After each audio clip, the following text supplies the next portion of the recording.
Hi, my name is Susan. I write a blog called Just One More Yard. I also own a Craftsy store with the same name, Just One More Yard. If you're watching this video, you've downloaded the instructions to the No Failed Mitered Border. I'm going to assume that you've already filled out the first 2 pages and all the charts. You've figured out how long your strips have to be, how wide your strips have to be, and if you needed to, you've already pieced your strips together for the desired length. So that's where we're going to start.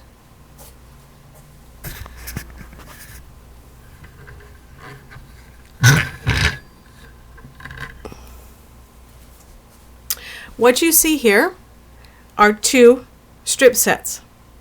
This strip set is pressed towards my outer border. This strip set is pressed towards my inner border. You must have 2 strips that are pressed this way and 2 strips that are pressed this way.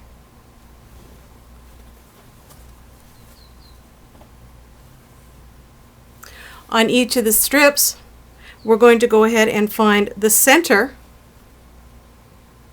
of the strip, and we're going to pin it to the center of the quilt. We're going to work from the inside out on both sides.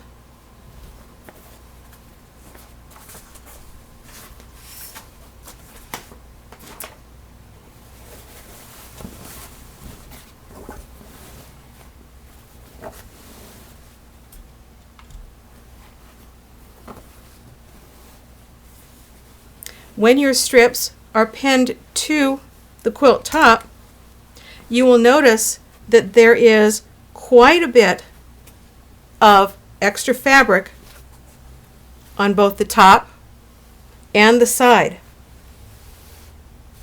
Do not trim off this extra fabric.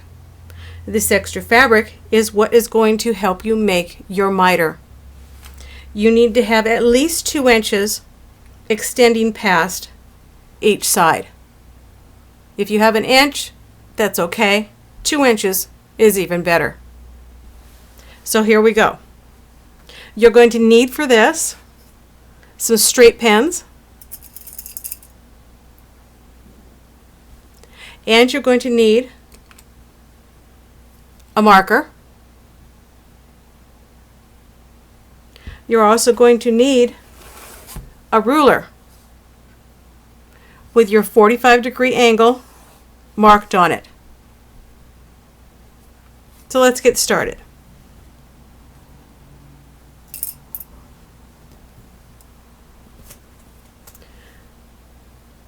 On your right hand side, you want to bring this border, let's bring it over where you can see it.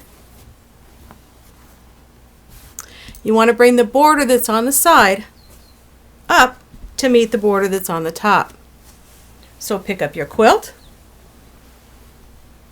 and fold it over.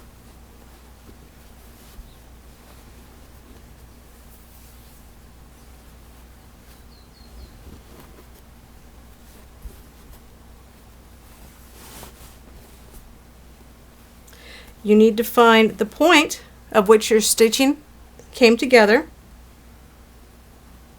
and place a pin.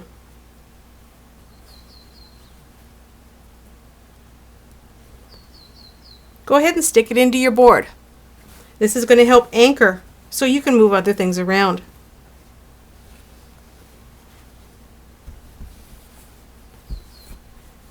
Now you're going to put your finger here, and you're going to take the quilt top and bring it up.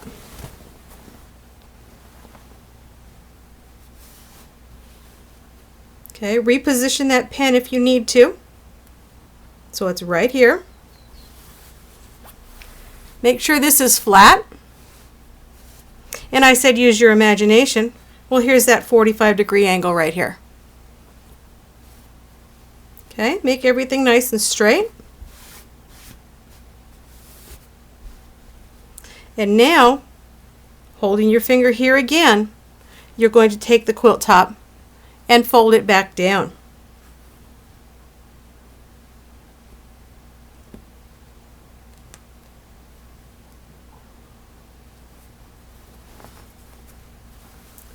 going to line up all of the parts and pieces. So you need to make sure the edge here is equal with the edge here. And you're going to place a couple of pins just to secure it while we are moving around.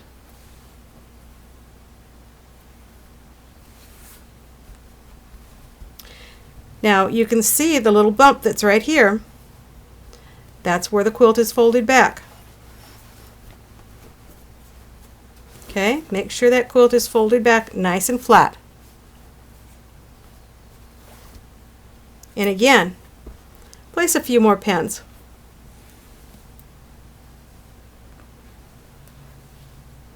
This is just to hold it in place. You don't want anything moving around. Now, fold this back. And you see how nicely these two seams nest together?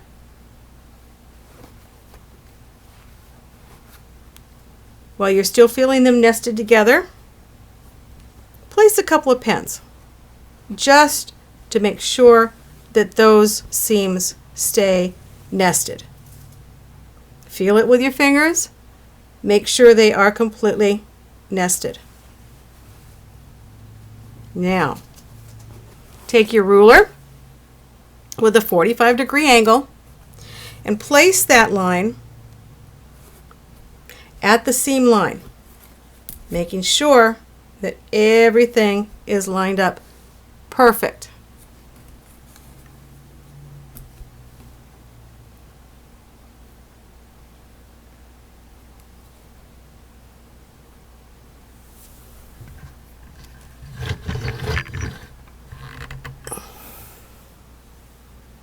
Place the tip of your ruler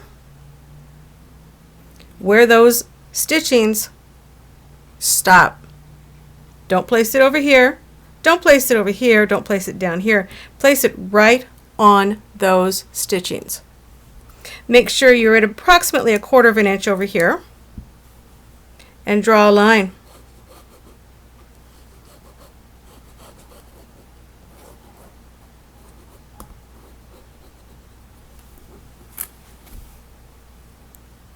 Okay, you can just barely see that on the camera, but this is your stitching line.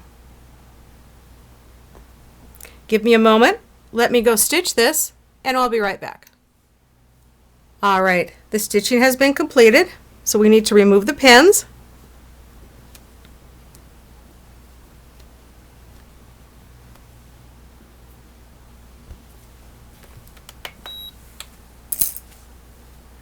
And this is the moment of truth.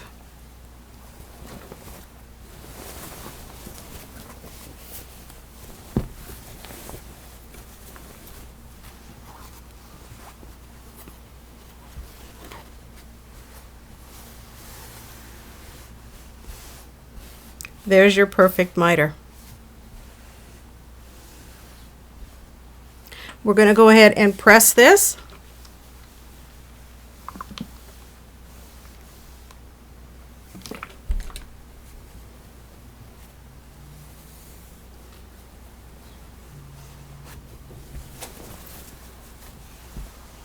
And if everything worked out fine, put your little cutting mat underneath to protect your pressing surface. Measure out approximately 1/4 of an inch and cut it off.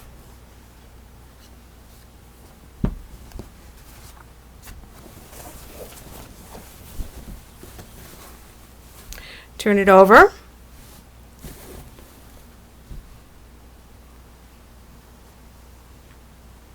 And on mitered corners, I always press my seams open.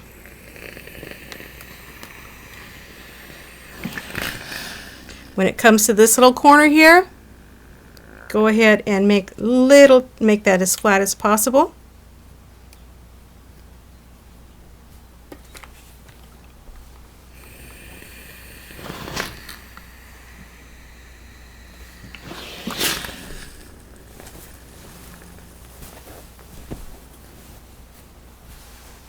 Turn it over.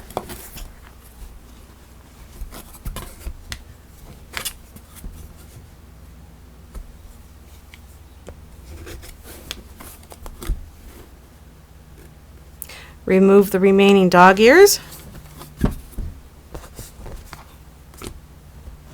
And there is your miter. Now you may notice that right here you may have a slight little hole. Nothing to worry about. When you go to quilt your quilt, you'll quilt right over this and you won't even notice it. If you have threads poking through like I do, just turn it over and pull those threads to the back side.